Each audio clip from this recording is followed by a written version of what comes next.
আরে পাগল, আমার বউয়ের মতন বউ তো তারা পাবি না। এরকম ভালো বউ কই পাবি? আমি যা কই তাই শুনে। আমি যদি কই ঘুমায় থাকো ঘুমায় থাকে, আমি যদি কই উঠো তাহলে উঠে। আমার কথার বাইরে তো কিছুই করে না। এরকম বউ পাবি না, এই জন্য ঘুমায় নাই রে, ঘুমায় নাই রে, ডাকে দেখি বাকি। হ্যালো, কই তুই?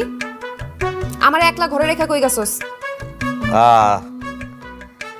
কাকা, আপনি তো আপনার কারণেই তো, আপনি তো বললেন কাকা। বাবা বাবা, আপনি করে বলা শুরু হইছে না? বাসা থেকে বাইর করে দিছি আর যাই আসে আড্ডা শুরু করে দিছে। এখন বাসায় আসবি, বাসায়। আচ্ছা ঠিক আছে কাকা, আপনার তাহলে জরুরি দরকার এটা। এটা তো আমি এখন বাসায় না গিয়ে আপনারে তো আমি এটা আমি কেমনে ই করি।